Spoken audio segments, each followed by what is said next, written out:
my zone. Let me into my zone. Let me into my zone.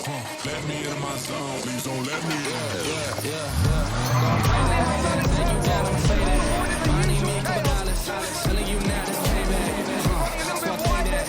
So now we'll say that I've been going to the top and I got what they not, so I know that they hate that. All these men gonna zone out, and all these men gonna tell you what I did, and they twist and they bust till I fall out. But I know that, so I keep what I'm doing cause I own that. And I stay in the lab and I kill everything, but I don't ever move, I'm a combat. So finally back in my home, I'm working, I saw no that's why I got me a drum. Dance my phone now, keep me up cause I'm back in my zone now. Having a great strap, an almost banging wheel. Cause I'm back in my zone now. Don't get greedy now, mate. Let's get settled down.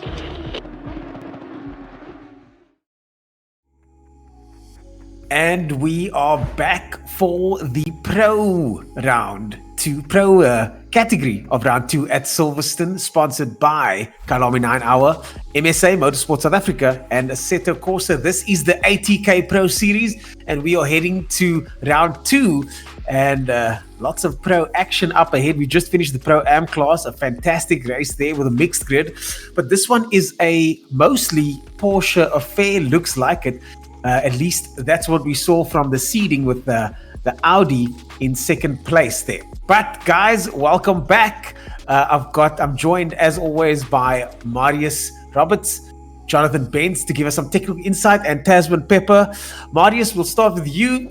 I know that you are a big fan of Junior McCall, our winner of the previous race, and he proved why he deserves our fandom. I'm a big fan of him now. I wasn't such a big fan of him last weekend. I thought as a 12-year-old he had all the potential and just kind of struggled a bit under race pressure. But the performance he put together in that Pro-Am race, taking that step up, I think he won by like 14 seconds, which was amazing. And at 12 years old, that's great. So I'm hoping next week when our next round is in 2 weeks' time at Zandvoort, we'll see him in the pros. I do have a horrible feeling it's going to be pretty much the same up front in the pros, where it's going to be a runaway race. I don't think anybody can live with Zaire Essa at the moment. He was quick in seeding. I think if he gets on pole in qualifying and gets a clean break, it's race over and good night. Oh, we're going to have to wait and see about that. Jonathan Benz, you spoke to the drivers earlier on. What's the sentiment at the moment with the pro guys? Oh, they're very serious over there. I didn't get much in terms of feedback from them, but they've got their serious faces on and they're ready to get going. Jonathan, as mentioned earlier on, you just came out of the hospital. Are we stressing you out that much, or? Yeah, man. After the last race, there's a lot of stress involved, man. Yeah, you got to deal with these our prima donna drivers. Although quick, they do take this very seriously. Another person that takes motorsport very seriously, Tasman Pepper, our resident pro driver. Tasman, welcome back. Thanks for having me again. We had an exciting Pro-Am race, and I'm excited to see what happens in the pro race. I just hope Zaire doesn't check out like he did at Kyalami, and we see a little bit more action up front. Yeah, I want to see guys like Bashir, Jadwad, give it to him. I want to see Chris Heineke, Jason Absmere, those guys really get in there and show him, at least give him something to worry about. You know, as I always say, any sport, people watch it so that they can see someone get beat, someone lose. They want to see competition, tight competition, and we most certainly don't want to see Essa running away with it, although he might have something else to say about that. You know what? I actually had a chat to Jason earlier today before the race, and he himself said, listen, he's on a bit of a different level at the moment, but don't we often see that in Formula One? I mean, Lewis Hamilton runs away from it, and then things close up. This is a 12-race event series. There is a lot that can still happen. This is only race 2. You have a look. I mean, you've mentioned it earlier. We look at the point standing. There sits the top. But the points that are being awarded in the race go to the top 40 drivers. So the top 10 in Pro-Am and the 30 drivers in Pro. And the gaps are tiny. So, you have one bad race and everything changes. Also, what's interesting is that they will be able to discard 2 out of the 12 races as their throwaways. So a lot of strategy comes into it. And what it means is you've got to be consistent. So if I was Jason and Morgan and the rest of the guys, don't worry about Zaire at this time. Worry about your own race, concentrate on doing what you need to do, and I promise you, you'll be there at the end. Yeah, you should do some motorsport coaching because that's really what it is. It's not letting things like that get to your head. As you say, one mistake and it's all over. And I mean, I love the fact that the points are so close. I love that you can throw races away. I love that it's still anybody's game and it will be for quite some time. And with these tiny gaps in between the points here, it really makes for an exciting championship and exciting racing. Although the guys are racing hard for those positions. We saw the guys going through cops there earlier on side by side and really pushing these cars quite hard on what is a very, very difficult track. Yeah, like you say, consistency is key in a championship. So if you're not scoring at a couple rounds, you're going to be missing out on opportunity of 45 points. So you need to make sure that you're scoring at every round and making sure that you get into that pro class to score the maximum amount of points that you can. What I'm really excited about though is that with this fantastic series, the way the seeding works, that you're getting guys every race weekend, they've got to put their quality back on the track. You're not guaranteed to be in the pro class. You've got to seed yourself for that.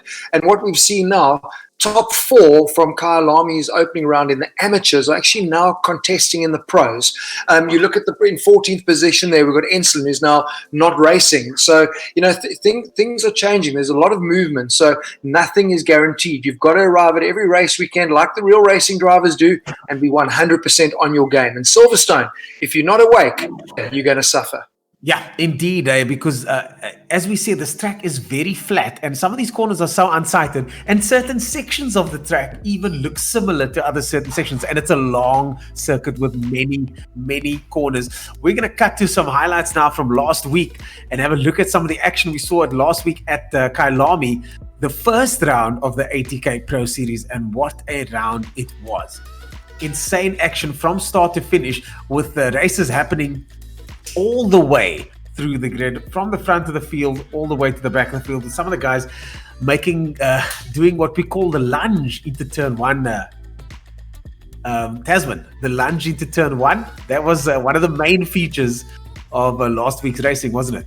Yeah, I mean, if you're close enough to have a lunge, you must always go for it. It doesn't always work out and you may just outbreak yourself a little bit, but it makes for interesting racing. And if the opportunity's there, you can't not take it.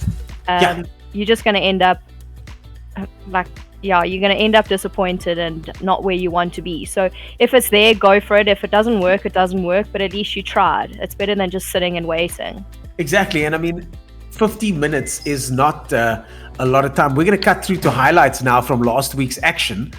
Just waiting for that screen to come up. 15 minutes isn't a lot of time in the race. Is about to start. Side by side, Issa does a good start there. Issa's in the lead. He's got the outside line for the first left-hander. Willifant's starting to fall behind now. Patterson catching up. Heineken also in the mix there. Issa goes defensive right down the inside there. He's going to take that inside line and keep it there. We've got the number 5 car trying to dive down the inside. Oh, number 5 car goes very deep, knocks what looks like Patterson a little bit wide. They touch, but it's not too much carnage as they make their way through safely the first corner. Geez, I want to find out who it was that dived, curb and everything on the inside, really muscling it and gaining a few positions. We couldn't actually see who that was. One of the Porsches. I think it was the first they just did the wall. Yeah. There's some action over there. Looking on the replay on the inside, it was a red Porsche. One of the red Porsches there. And just after that was another incident as Issa starts to pull up a slight lead. I suppose Crowthorne's become a bit like that, turn 1 now. Oh, Bashir tries to look down the inside there. Oh, he gives him a touch. Gives Ensslin a touch. Oh my goodness me, Bashir. Ooh, with a slight nudge there. I'm wondering what Jonathan Bentz is going to have to say about that. Enslin's fault to be fair. Why do you say that? Because he saw that the maneuver was coming and he tried to close the door and was he next to him though, Taz? That's what I mean. I look at that. It's hard to say, but you can't really change lanes under braking. I mean, that guy's already committed to the move. That was close. I'm interested to see what the team on the steward's desk have to say about this. I've got 38 minutes to go. It's a long time still, and critical is to score points. So just look at that pace. Look at that pace. You can clearly see Ensslin is head and shoulders above these guys here down in 16th position. He's so easily catching up and through the S's now, bouncing over those curves as he tries to get past the number 2 Porsche on Buck over here. As Buck tries to go on the outside, Enzo has a look down the inside and easily gets past. This is some good racing up further down the grid here. These guys are really close to each other, and the move is going to come soon. The move is going to come soon. Where do you think the best place will be to do that move, Tasman? Probably now at the top of West Bank. Let's see, he's got the But run. he's already gone Let's defensive. see, he's got the so- run. He's gone defensive, but the Porsche's got the run so far. Porsche breaks Yeah, very he can late. He's still got the try around outside. his outside. Ooh, he's going around the outside. Beautifully done so far. Can he keep it though? As they make their way down the mine shaft, the Porsche's right next to the Ferrari now. We can't see the Ferrari's, or the Ferrari's nose is coming out in front as they're going through the mine shaft side by side. Who's going to back out as they come into the right hand? And now the Porsche's got the line. The Ferrari holding on. They're late on the brakes for the Porsche. It's very close side by side. Fantastic racing here. But the Ferrari makes a mistake and now gets overtaken by two Porsches.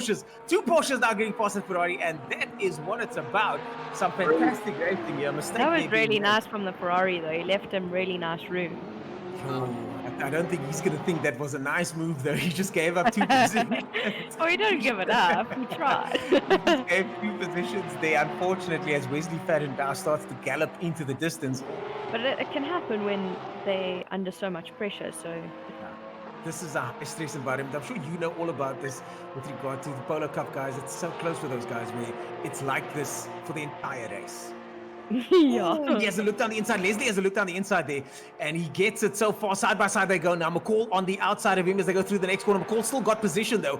I think McCall might have the advantage through the right hand. And McCall cuts across the front of him, and this is the sausage over there, both of them. And now we've got Bashir Jadwan watching all of this take place and thinking to himself, keep going, guys, keep going. This is what I need. This is what I need to claw my way back. As Bashir Jadwat comes all the way from the back of the midfield to now what looks like what could be a podium position if he plays his cards right. Oh, he might as well just sit there and wait for the action to fold in front of him. And the action continues to unfold as Leslie outbreaks himself, tries to go over there. Overtake maneuver so close now. Bashir, we saw what he did earlier, holding back earlier through the same section, and he manages to get one position back just by biding his time. They're so right there. Tasman, he bided his time there, waited for the moment, and simply snatched that position away. Bumper of that Porsche there. They go through the right-hander now. The last left-hander coming up before the start-finish. We've got 7 minutes of racing left, and he's going to try and get past. This is for 6th position. And the Audi, the Porsche, a little bit of understeer through the corner there. Look at the pace on the straights of this Porsche. I think the Porsche's got a bit of extra legs down the straight. Oh, look, I mean, I think he'll do the exact same move again. I don't think that's wrong. I think it's his defensive line through. Oh, the Audi, he sells him the dummy, goes down the inside, gets the position, sells him the dummy there, he buys it. And the Audi gets past. A beautiful job there from Versace, in the only Audi in the top 10, as the Lamborghini now also has a look. And Audi goes defensive and no! He crashes. Oh my goodness, the Audi of Versace takes out Claessens as well. And oh my goodness me, he takes them both out in what was clearly a racing incident. They're pushing a little bit too hard, goes over the curbs. And Jonathan, you were saying earlier on, these Audis, they're composed until they're not. Oh, Bashir having a look down the inside. Now they go down the mine shaft. And Bashir trying to show him that he's there all the way to the edge of that curve. Now here comes the mine shaft. This will be the last time they're going through here as... that is Essa crossing the line. Essa takes the win, but the action continues here in third place. Oh, Bashir has a look down the inside. Bashir has a look down the inside, but is it going to be enough? It's not. And McCall keeps that third position as they go through the final section here. I think McCall might have done enough. He's just got to make sure he doesn't make a mistake into the final right-hander, left-hander this time. I've got to get that right. I've got to get my left and my right correct for the following heat. McCall goes to the inside there, cuts across the track and gets third position. Jadwat comes in 4th place. Wolfant slots into 5th position. Guys, what a race this has been. A truly action-packed race we had last week at Kyalami, as we now see for the first time a McLaren leading the pack here. 2.5 minutes of qualifying in. We've got a McLaren up front, and it's nice to see a little bit of variation here as Corne Strauss in the EKZ Motorsport car so far in the top spot. That's not going to last very long, though, I'm sure. The official qualifying now underway. I can't believe you said that because the McLaren in the real race environment is such a flippin' fast car. It's really, really on it. But yeah, it's gonna be a Porsche Cup up top. I mean, enjoy that view because it's not gonna last long. Eh? but also, I mean, like we've discussed this quite a bit. We get why the guys are doing it because you've got to pick a car for 12 races and you're looking for something that's consistent, that is going to be drivable, irrespective of whether it's wet or dry, fast or slow conditions and circuits. And I think that's why a lot of the pros have gone the Porsche route. We do see a lot more variation in the Pro-Am. John, no, Tasman's going to be very, very grumpy because Are there any Bentleys here today? There's not a Bentley. Oh, there's Fantalas in the Bentley number 7.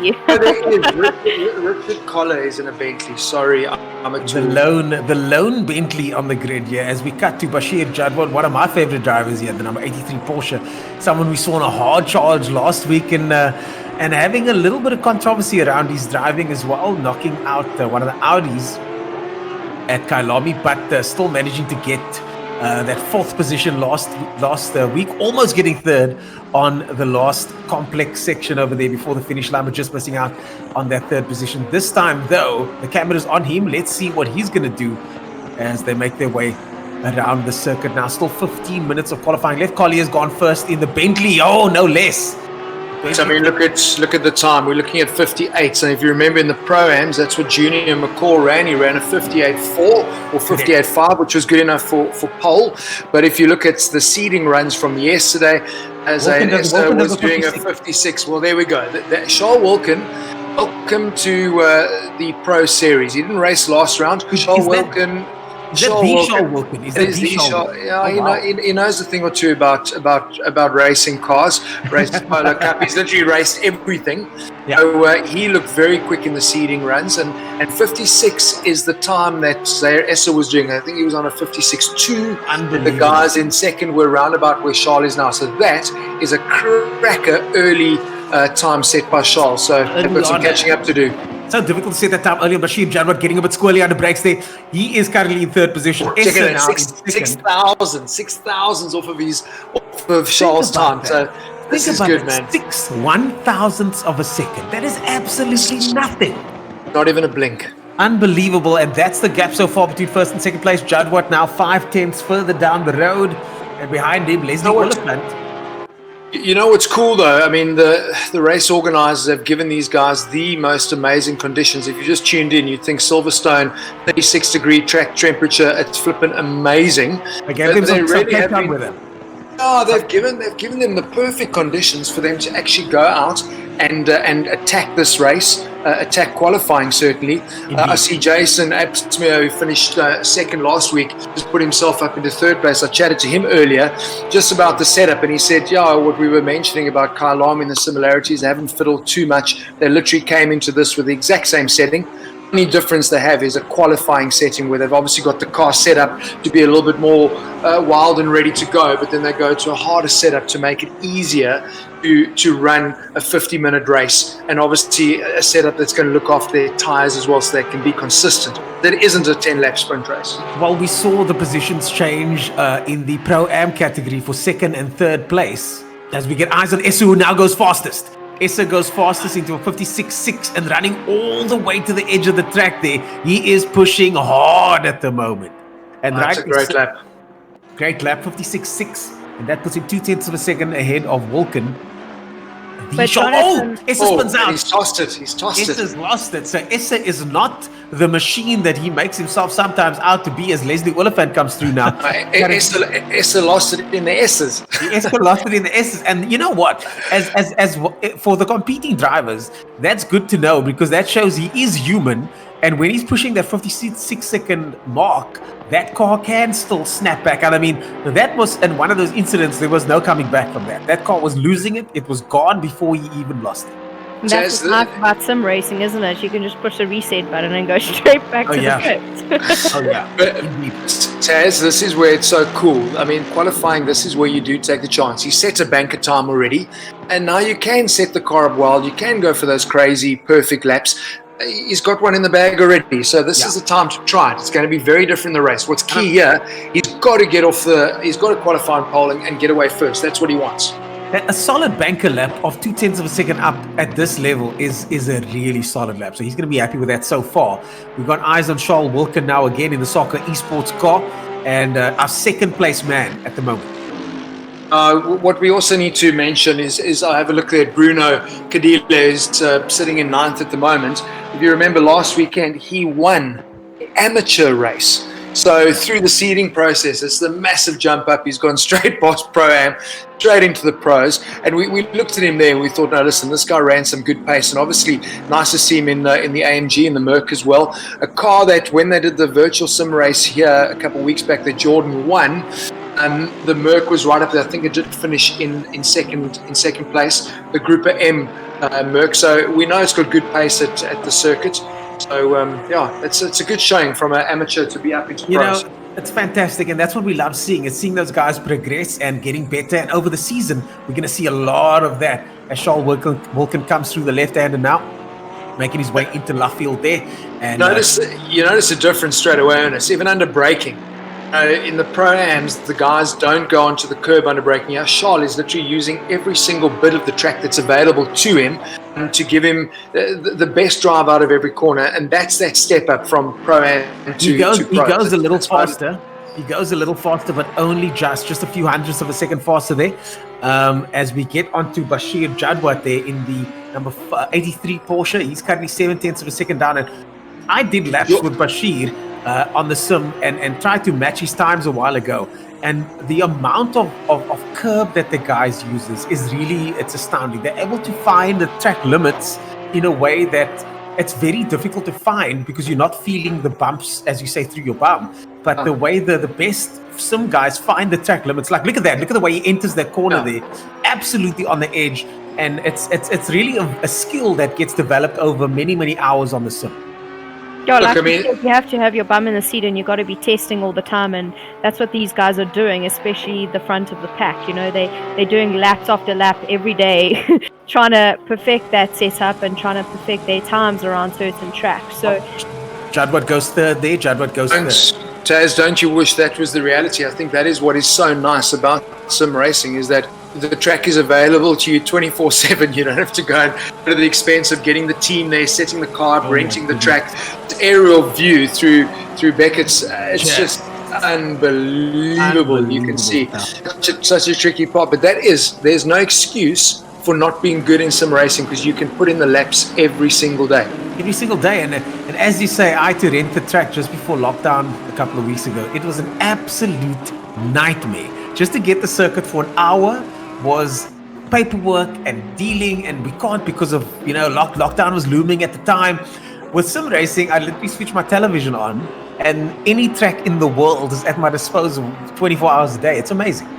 Well, I mean, that's what I was using the sim for last year. Before, I never ever got onto it. But I've had to get on the sim to learn the tracks that I'm racing at, because obviously I can't go testing like some of the drivers can.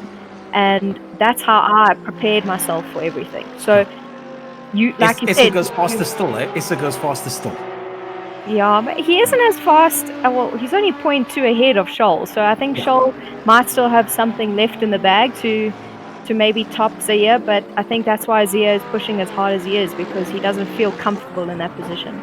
Yeah, I mean, these guys are so close at the moment. Top 5 guys separated. It's actually a decent gap there, because we're adding the times on. So 0.2 of a second back is Wilken, another 0.4 of a second back is Jadwat, and then another 4.9 of a second back is Shirat. So the top 5 guys actually pretty spread out, but the 2 guys up front, Zahir Issa and Charles Wilken, so far the top guys to watch. And it's nice to see Charles Wilken, a pro driver, getting in the mix here and showing the sim guys outstanding.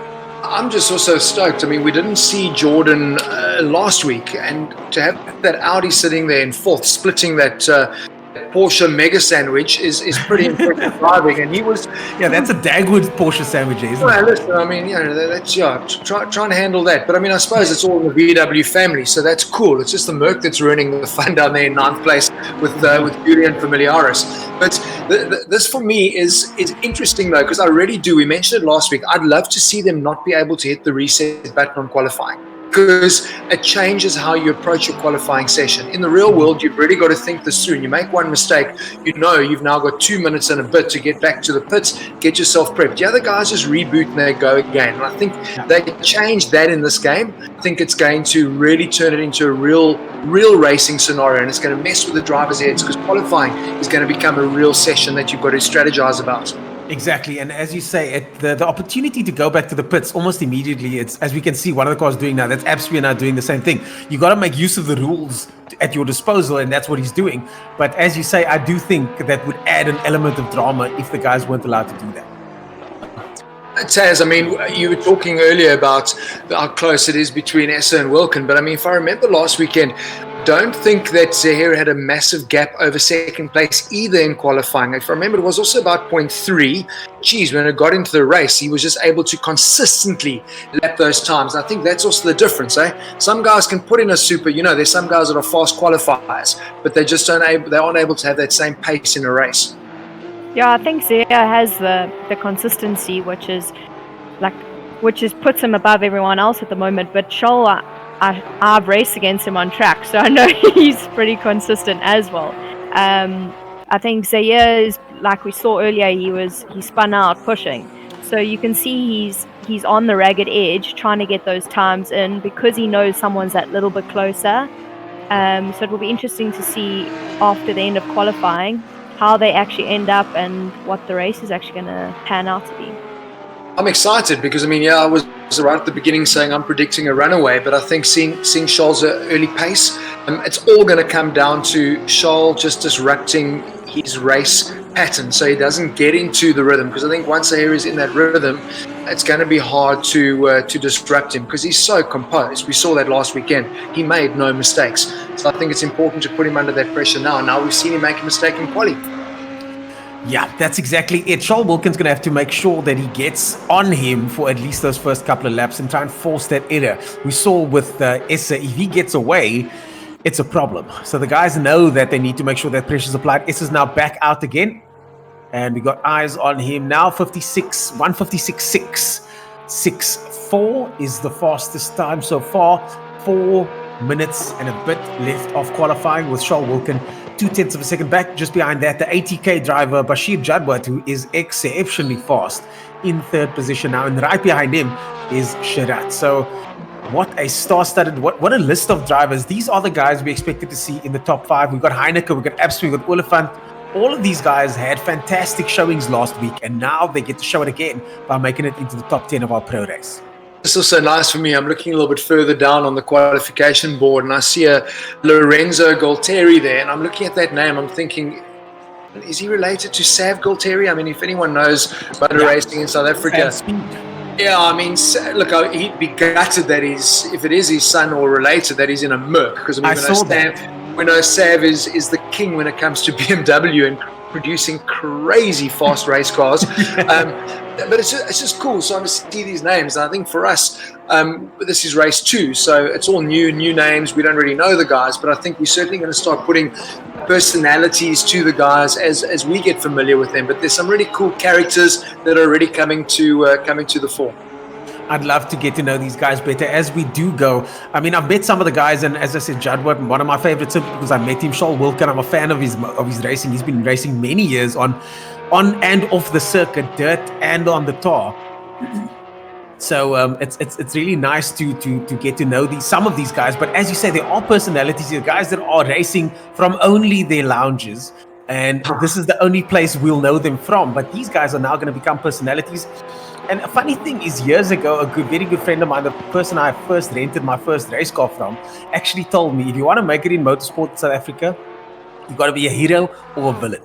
There's that polarizing state of any sport where you got the bad guy and the good guy, and the personality coming to the fore. That's the days of Sarel Farameva, the days of him versus the Toyota. What's the Serge Damso? You either hated Sarel or you loved Sarel. You either hated Serge or you loved Serge.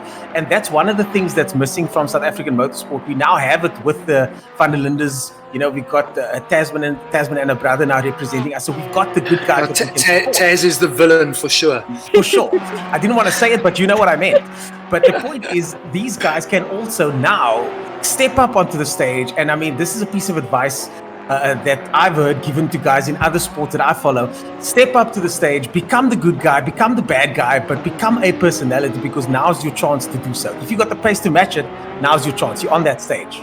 I think it's also, these guys, a lot of them are sponsored sim racers, and I think you've got to start living not just in the gaming community. This has gone mainstream. We spoke about it last week with COVID-19, and real racers now racing sim racers, so it's elevated this to a global stage. You look at the production that we're looking at here. This is proper TV production, the camera angles, the way our producers directing this thing. And these guys now need to start realizing they need to start marketing themselves, not just in the gaming world, but in the mainstream, because brands are going to start looking at this.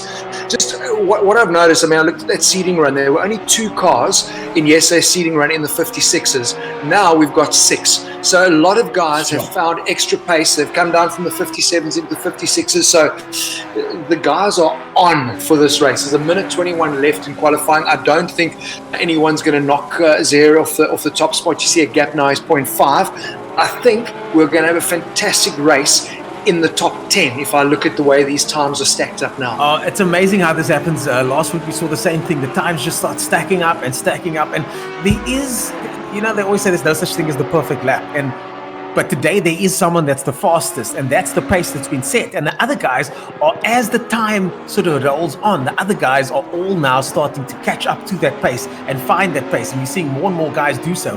So as you see, the top 10, fantastic today. Top 11, top 12 even. I think we're going to see some good action further down there. And just to mention again, 13th place, Gadile. We've got George Smith in 17th, Jason Gray in 19th. These are all guys that have come straight out of amateurs last week and found themselves in pros. So, they're in there. They're going to be scoring points now, and that is what is so critical in the series, is that make it to pros, you're guaranteed of points. Get into Pro-Am, you've got to finish in the top 10 to score points. So this is the season thinking now. It's not just a one-off race. It's 12 races, and this is round number 2. So a long season ahead. Long season ahead as Bashir gets into 3rd place. Wilken in 2nd and Essa in 1st. Qualifying is officially over, but they've still got 2 minutes to circulate, and the guys that are on a lap now are going to be able to finish that lap. That means Bashir still has 1 lap in hand as he makes his way through now. And a couple of other guys still circulating. I don't think they're going to upset the top spot, but the first 3 guys, it's still anybody's game with Shirat and Abshmir just outside the top 3.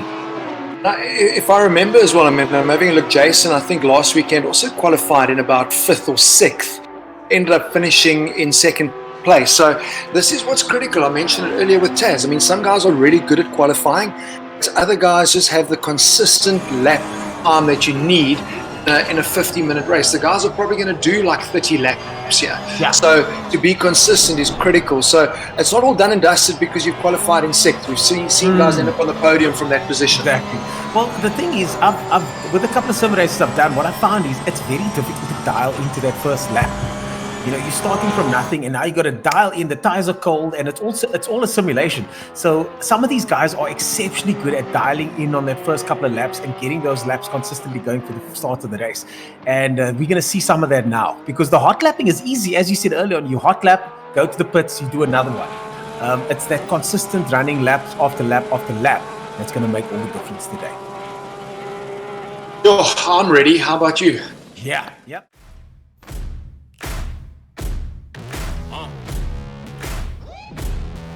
Yeah. Siege. Riley. Taz. Yeah. Set me free and give me death, there ain't no other choices. When I lay down and go to sleep, I keep on hearing voices. Little whispers in my head, man, is you fake or loyal? Find no water, that's a sign of baby, pick your poison. These little demons living underneath my bed, creeping. Know the real monster lives above them all, sleeping. That subtle breathing in your closet every single evening. Thought you never see me again, looks can be deceiving. When they hear the sound of the drum, they'll be saying, oh Lord, here they come. Yeah, here we come. We take play seriously. That's why ATK chooses Omen by HP and Windows 10. Here we come.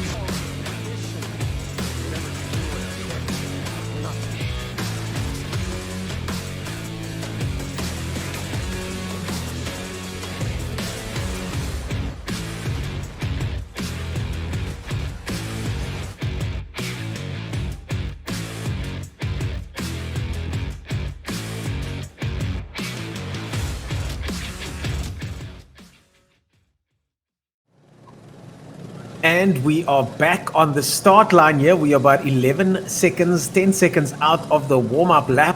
Zahir Essa qualifying pole position, and we are live with Zahir. We got him on the line here by the wonders of technology.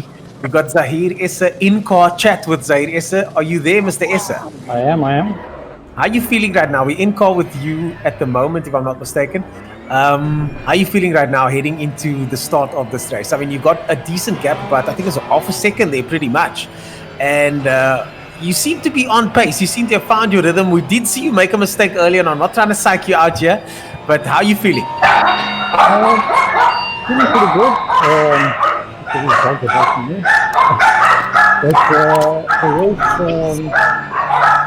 But somebody's dog is barking in the background there. Of course, these are some of the issues we face when doing this kind of broadcast. Yes, you were saying? Yes, the race is a totally different story. So I'm guessing everyone will be on pace. It's more about tire wear. I think we're going to see the rear tires really suffer. Well, at least for me on the Porsche. So I'm going to see how it goes. How long? Then you can make these tires last for the whole 50 minutes then, yeah? It should be, but it takes some conserving. You can't go flat out all the time. And this Porsche is a knife edge, so it's really difficult. That's interesting that you say that, and also good to know that you can't go flat out all the time. Well, Zahir Essa, any closing thoughts from you? You want to tell anything you want to say before you start the race? I don't want to take up too much of your time. Yeah, just hopefully put on a good show and enjoy the race. Have we got any questions for Zahir before we go, Marius or Tasman? No, we got nothing. Yeah, I think they're going to let you go. I'm going to leave you to do your thing. I think you need to get back to the job of racing this car. Thanks. Well, folks, that was Zahir Essa in car with him in the Porsche, right up front on the front of the grid, still taking the time out to chat to us, getting ready for the race, getting his head in the zone, sounding very calm there in the Echo Racing Apollo car there up front in first place. Behind him, Charles Wilkin, the real-life race car driver. Sorry if his Porsche sounded a bit offbeat, like it was barking like a dog. That's the joy. That's a joy of commentating in a studio that's got my dogs cruising around. Sorry about that. I thought that was Zahir Essa's dog for a second. Yeah, and his dog in his car. What is the people by the door? Is this guy multitasking like that, or? Or Murphy's, my doorbell rings, and I mean, we try to chat to him, and I really wanted to hear that chat because I'm amazed at how cool and calm he is, getting things set up, getting temperatures in the tires, and we're sitting and having a chat. He's a proper pro. I mean, it's proper pro. I mean, it's amazing. I know that the guys in the Aussie V8s do that, where they chat to the guys in car, and I've always thought, how the heck do you even do that? I would tell them to shove off. You know what I mean? I'm trying to race a car here. Yes, Kimi Raikkonen. Yeah. Exactly. Leave me, I know what I'm doing. Exactly. But welcome to the real racing world. That is what you need to do. So we spoke about it earlier, about marketing yourself, and sort of stuff just makes you way more accessible to everyone. So jobs are here, well done. I'm looking forward to this race because I think Charles got to get a good start here, put him under a bit of pressure, and stoked to see an Audi, like we said earlier, sitting in fourth place. That is a really good turnout by Jordan Sherritt. So good stuff. It's going to be a good race. I was looking forward to getting your input and any questions for Zahir, Marius. I know you would have had a couple of good ones. One of the things that he did mention was that these tires on the Porsche apparently wear off across the time of the race. So the rear tires on the Porsche, he says, are a problem across 50 minutes of racing. So that's something we're going to have to watch out for. And he says these Porsches are quite snappy on a knife edge as they round Luffield now onto Woodcote and make their way onto the start-finish straight. We are about to go racing. We got eyes on Charles Wilkin in second position, Bashir Jadwat in third. In the lead is Zahir Essa. Look at the gap there. It's a one-car length gap at the moment. He's on the bumper of Essa. He's going to want to get as close as is legally possible. The Audi having a look down the middle there. That's Sherritt there looking down the middle as we make our way towards the flag. Jordan Sherritt in the Audi in third position. Here we go. We are racing. Oh, a lovely start there. Oh, not yet. They're still waiting. They're lunging forward, lunging back. And there we go. A lovely start there from Charles Wilkin. Still a great start, but Essa in the lead. They go through the first corner now. This is Cops as they make their way fast through the sweeper there. The Audi in third position now. Well done to the Audi sticking with the Wilkin over there. Bashir Jadwat in the mix as well. Sherritt making his way into third now, pushing Bashir into fourth. Through the S's they go. That is Essa in the front there. Earlier on, we saw him lose it there. This time, he managed to keep his cool. And so cool under pressure is Essa as he starts to make that lead and make that lead a little bit bigger with Wilken chasing him down. See, sorry, Taz, you want to go? No, it's cool, go. This for me is a sign of a really good driver, being able to, on tyres that aren't, at proper race temperature, to be able to open that quick gap immediately. That is benchmark driving. And look at that, he's already been able to, at that first corner, are the brakes right, are the tyres right, he's nailing it. So good to do a quick lap So on much cold action setup. taking place. Oh, we got some action at the back there. That's a replay. That looks like the Lexus there. That was Hampson. It was a Bentley. It looked like a Bentley, actually. That was the Bentley got There taken goes out my there. Bentley. There goes any hopes of a Bentley victory today as they make their way through the right-hander now with Essa still in the lead. The formation still pretty much the same, but Jadwa getting forced back into fourth position there with Shirat now in third place. Jordan Shirat in the Audi and really doing something to upset this Porsche apple cart here. Fantastic stuff there from him. Very racy. I mean, he was putting everyone under pressure at the start, sitting right on Charles' tail, and really putting him under early pressure. And that's critical because now's the time, like I said, when guys might make mistakes because they're not fully into racing setup. Tires aren't where they should be. So if you're going to go for it, you've got to go for it now. That famous lunge that Tasman talks about, there's nothing better than right in the beginning of a race to make that happen, As we go in car with Jordan Shirat in the Audi, we've got the little camera at the bottom there showing the bird's eye view from the inside. In fourth gear now, up into fifth gear he goes. They cross the line once again. Jordan Shirat with a 207 as they go now into Kopp's corner, flat out there, fourth gear there, right on the back of Charles Wilken, and not quite with the ability to lunge it. He does have a slight look before the S's, but not quite ready to lunge it. But I think he's letting Charles Wilken know that he's there. He's got those 4 rings right in his rearview mirror now. This is what's so critical through here is it's not a place to overtake, obviously. So it's really critical to just make sure that you nail every single one of these corners because the 4 do all link together. You get one wrong, action at the bottom. You get one wrong, that's Julian Familiaris in that white AMG Merc further down the field. But you get one of those corners wrong and it's gone because you lose everything down Hanger Straight. And have a look at him. Wow, They're touching there. Oh, they're touching. Oh my goodness. But that's what he's gone and done. He went and lined that pass up through Beckett's and Maggots, came onto the Hanger Straight, and he had a go at Stowe. We obviously we might see it on the replay, but some door-to-door contact. We are racing. Charles Wilken not happy with that. They touch, but both of them managed to keep it together. We watch the replay at the bottom there. He goes down the inside, gets the position, and they just touch on the exit there, looks like it. Bang. But you see what's so cool there is, I mean, he's made the pass, so he's allowed to run that line, Tasman. Yes. So he didn't play nice there, didn't say, well, come on back onto the track, Charles. He left him out to drive, but that's fully his right to do. Well, Jadwat now also picking up a position there. Looks like Jadwat also got ahead of Charles Wilken. Absmer in the mix now. And the race for third, fourth, and fifth really getting thick and fast now as Charles Wilken tries to catch Jadwat. Now they're racing as Shirat starts to get a lead. And first and second place have separated themselves from the pack a little bit. Jadwat's not going to be happy about that. He's going to want to say something about that as Wilken now has moved down to fourth position. I think they're racing each other too much in this mid-four, like third, fourth, and fifth, that the other two are getting away again. I think the only way they're ever going to get Essa is if they got him on lap 1. So let's see what Shirat's pace looks like. Charles Wilken gets it very sideways through that right-hander there. Very, very sideways for Charles Wilken there. He's not going to be happy about that. Is he going to lose another position? That is Abshmir now having a look there. Abshmir having a look. You see, now he's completely wrong. You get it wrong through Kops and you compromise through all of these corners. So Jason will have him at the end here. He'll get good drive out of this corner. And look at that train massive pressure under Stowe. But what Tasman said is right. These guys, if you remember in qualifying, they were all sitting like one off of each other. So you know this is going to be that midfield pack. Must say midfield, top 10 battle that's going to work. But say here he's just going to run away with it. He's got 3-second lead already. And this is what often happens. These are the guys that are running the same race pace, and that's why the racing is so good. So I'm not too worried about Zahir. Off you go, champion. Keep it together. This is bloody good racing for us to watch over here now. This is where the action is at the moment. Absmer there in that Porsche, that black Porsche with the red roof. You can't miss it. In front, Charles Wilken. the real-life professional race car driver, currently in 4th position. And what a race so far. These guys are on it. Oh, Abshway runs a little bit wide there. He's got to watch that exit over there. But pushing so hard is Abshway with Claessens, the teammate to Jadwat, if I'm not mistaken, in the other ATK car, also now having a look. And Claessen's doing much better this week.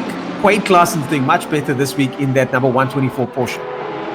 You mentioned when you were chatting to Zahir, just while I was dealing with my dogs, talking about the Porsche being quite snappy. That was what Jason said as well. He said it's very snappy, and he said that's why he struggles in particular going through Maggots and Beckett's, because you've got to get that set up so perfectly. And he said he either nails it or he's in the wall. So it is very, very tricky, but that's why they've gone with a harder setup for the race to make this car easier to drive 50 minutes.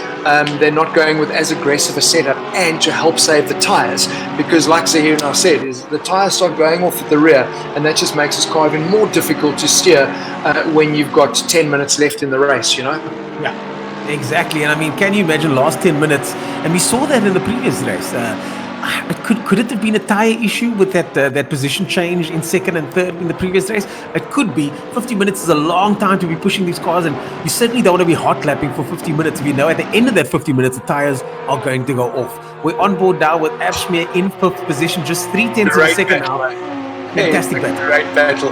They've really put Charles under pressure, and I think that's what's been a bit of a wake-up call here for him, is that it's mirrors full, and he's so busy looking in mirrors at the moment. I'm hoping he'd get into his proper race mode and shut those mirrors and just focus on getting his lines. Claessens has a look down the inside and takes out Abshmir. That's Claessens has a look down the inside, and we got a bird's eye view of that one. I'd love to see the replay there. Quade Claessens has a look up the inside and just pushes Abshmir out of the way. Quade, I think he might have locked up under brakes there. He came in very hard. As I know we disagreed last time, and you were right. I'm hoping you can agree with me on this one. That is naughty. And Watch the replay now. Here comes the replay now. We're going to have a good look at this one. Claessen's going to go down the inside. He has a look down the inside. And he came from a bit far back. Maybe Abshmir could have left some space there, but that was a bit aggressive. Remember, Jason's also got some Charles in front of him that he's also trying to put a move on. So exactly. That's the problem. But what's nailed Jason now is he had that whole train of cars waiting. He had to sit there and wait for all of them to pass. So have a look where he's dropped down to. He's down to 20 seconds. I think Jason could have avoided that a little bit more by giving him a little bit more room. But that's racing, and now he's got to fight through the pack for a silly mistake that could have been avoided. And now Claessen's in 5th position with Vulcan, finally got some breathing space behind him. He's going to be happy about that as we cut to Leslie Oliphant in the Porsche over there, the number 8 Porsche in 7th position. The racing continues in the midfield here with number 7, 6 and number 5 Claessens now in it with a race. Claessens are getting put under pressure, which I'm sure he didn't see coming until he decided to cause a bit of havoc himself. This has really thrown the cat amongst the proverbial pigeons a bit, but I mean that's what I love, is it's looking like people are on the same freight train here, but that is how close the racing really is. So anybody makes one little mistake and you're going to be dropping places. Have a look at the gaps. Everyone's like 0.1 or 0.2 off of the car in front of him. So this really is what we expected from the pros today. They were all close coming into this, and that's why we've got good racing right throughout the field. I love it. Fantastic stuff, and that's what we came to watch. I mean, with the pros, we can expect good, clean racing because the guys are also good, but we also want to see close, tight racing, and that's what we've seen so far. A little bit of touching here and there, but it's good when the commentators and our professional drivers disagree a little bit here and there, because that means that the incident is still up for debate, and you do get racing incidents. It's unfortunate, but sometimes two cars just come together, and sometimes somebody comes off worse than the other. We let Tasman win last week because it was Mother's Day, if you remember. Rubbing is racing, Marius. Rubbing is racing. I don't know. I hear you. That's why I've got no problem door to door. But I mean, yes, that's the problem under turning like that. And you're right. It's so tricky under braking because everyone's committed, you know. So someone's just a little bit late, and there's always going to be chaos. But I am really impressed to see 3 Audis in the top 10. Robert Whiting sitting there in 8th position. We've got Arno Fasaki in 6th, and Jordan Sherritt, who's really, really doing well. I mean, look at the gaps, 5 seconds. In 2nd and 3rd, hey? Jadwat is catching Sherritt. So there's a good battle coming up here. Yeah, almost point to a lap. Wow. I'm sure we'll cut to that action pretty soon. But yeah, on board with Leslie Oliphant looking ahead at Arno Fasahi in that Audi in 6th place. And this is the best place to be, is when you're going through this complex. It is what Silverstone is famous for. And you see a little mid-correction that Oliphant there. That's so hairy. That must be so hairy. 5th gear through there, and it gets a little bit loose. Yeah, when we talk about a twitch, yeah, we're not talking about the account. That was a twitch in his pants, you know. It's like it's proper. Well, Bashir Jadwat certainly is twitching his way into 2nd position, or will he? 3rd place at the moment, right behind Sharat, as Jordan Sharat in the Audi R8 did a 156 yesterday quite easily. And now he is being chased by the number 3 man. And it does seem like Jadwat's always on the charge, isn't he? He is, and he seems a little bit more composed than Sheretz at the moment. Sheretz is using all the runoff that he possibly could. And Jadwat he looks a lot more composed on track. Just as you said that, you could see as he came through in the Audi, you could see the Audi darting left to right. And that's the sign of someone that's pushing hard, trying to squeeze the most out of the car, with the Porsche just simply gliding through the same corner seemingly. But I also do think the Audi is just going to run a lot better on those tires. So, unless he's overcooking it now, the Audi should have the tire wear through this race. We've heard from that the Porsche does struggle later on in the race with in the rear. So, yeah, but that's the pressure that you're being put under. But I mean, you're right. You talk about a name that people are going to remember. Jadwat's in the action wherever you go. It was the same last week. There was always stuff happening around him. That's a sign, and that's a sign of a guy. Maybe certain things he was making happen, but they certainly were happening around him. but that's a sign of someone that's a racing driver, because he's involved in the racing action. That's awesome. Yeah, Bashir Jadwat, one of the men to watch here, in 3rd place, currently chasing down 2nd position. And Oliphant in the other shot over there. That's Leslie Oliphant chasing down the other Audi. Fasahi there in the other Audi. So we've got a couple of races happening on track now, all between Porsche and Audi, with the Porsche being the one chasing head down now. And have a look in the background there. Robert Whiting is in the Audi just behind Oliphant. So there's some nice battles developing. And I mean, if we get a camera shot looking back down Hanger Straight, you'll see all of them lining up. So really good race action throughout the field. This is obviously the closest battle and the one that's most important, because it's for podium positions over here. Charles got some catching up to do. He's nearly 4 seconds further adrift. But I mean, guys, we 12 minutes, 13 minutes into this race. There's still plenty that can, and I guarantee you will happen. We haven't seen anything come up on the board in terms of through penalties or stop goes or whatever for that incident with Jason Apsmeer earlier. So it's racing, got to carry on. Well, as we've seen with all the other races, everything seems to level out during the middle of the race, and then these guys get excited towards the last 3 minutes and things start getting a little bit more wild. So it'll be interesting to see what happens with these two. But Taz, I imagine as well, one thing that people don't realize is the mental fitness you need to race a car. It's all good and well putting one lap together, but to go for 50 minutes and be on the edge lap after lap, you need proper mental. I mean, I'm sure you do a lot of training from a mentality perspective, not just physical. Yeah, I think that's the hardest part actually, because your body does get tired, but if your mind's strong enough, it overpowers your body from being tired. So you have to be physically strong enough, but as long as you have a strong mind, you can almost sort of overpower everything that's going on with your body. But like you said, to keep it for 50 minutes in a race, it's a really long time to keep focused and to keep structure throughout your race. I mean, these guys who do these 24-hour races, I take my hat off to them, because to keep it for double stinting and triple stinting, I don't actually know how they do it. The difference there as well. I mean, like we joked earlier, the guy just hits the reset button. Yeah, I look at Nürburgring 24-hour, and you've got such speed disparities. Guys doing 180 k's an hour, other guys doing 300 k's an hour on a track that you can't remember where, left, right, where does it go, in the dark, different rain 160 corners. No, it's nuts. And you watch that onboard footage, you think, how the hell do these guys keep it together? That's good action. Now, check it out to Audi. So Robert is sitting there in 8th position. Robert Whiting in Audi putting Leslie Oliphant under pressure. And Arno Fasaki is just ahead in that purple Audi. Great little battle that's going on here. Nice to see. And then a little bit further back is Morgan McCall in the Porsche. So if these guys keep fighting here, Morgan's going to get involved. It's suddenly going to be a four-way battle, which I love to see. Yeah, we love to see these four-way battles. We love to see these racing battles. And this is certainly delivering now with that Audi having that Porsche look right up his skirt over there in that one corner. The Audi now getting a little bit some harassment from that Porsche. And that's what you want to do at this point now. Let him know that you're there. Put some pressure on. He might not, the overtaking opportunity might not be there now. But he certainly wants to let him know that I'm here and I'm probably faster than you.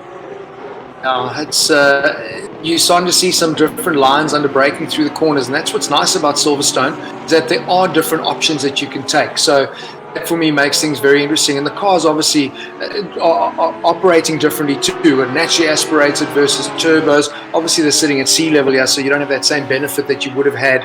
But as we spoke about last week, and we haven't mentioned it all now today, the game brings in balance of performance, which if you go to this series in the real world, that is why every single car is now competitive within an average time at every single circuit. Otherwise, there'd be cars that would just run away with certain things at certain tracks. And that is what the game is allowing here as well, is that the balance of performance is brought into that equation. We saw Jadwat pushing really, really hard, running a bit off circuit there. So he's also looking a little bit ragged.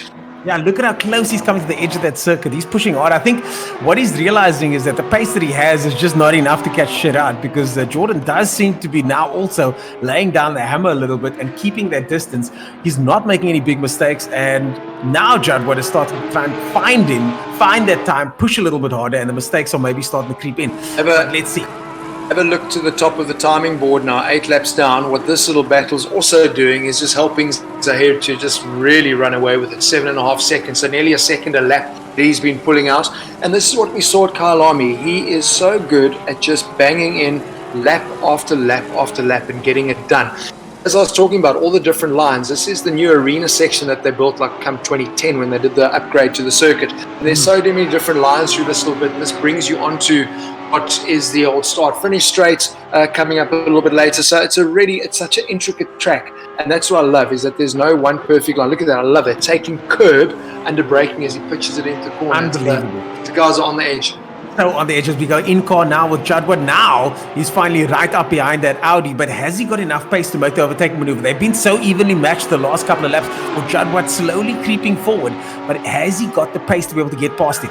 As they now go past the start-finish line over here, they're going to go through cops now. Let's see what Jadwat's going to have to say about that. Through the right-hander they go. Jadwat on his bumper, getting a little bit closer now. And as you said, Marius, this is not the place to overtake, but he's certainly going to have him know that he's here and then line up the overtake for later on as they go into Stowe. But can he maintain the momentum through here? The Audi does seem to have some legs through here.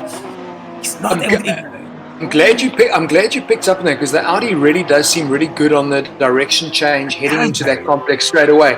But on the second part of it is where Porsche seems to come back as they're exiting out of Beckett's. It seems to really have drive. So this looks good for them coming up in Stowe. But then the gap then increases again. So the gap's been concertinaing the whole time with what looks like the Audi's fast in certain places. Look at that. Look at how quickly he catches up there. Maybe a little bit late on the brakes there. I think he locked up a little bit there. But Jadwat there at Club does seem to be a little bit faster. But in other sections, like you said, there's this. I love this racing. The fact that the cars are different really makes it exciting. You saw the different line there, because he obviously ran in a little bit deeper. He was just sit back and just wait for Sherritt to stop making mistakes, because he needs to preserve his tires as well for the end of the race. And now they're getting a little bit racy, and I think getting a little bit racy, guys. Getting a little bit too racy for such a long race there.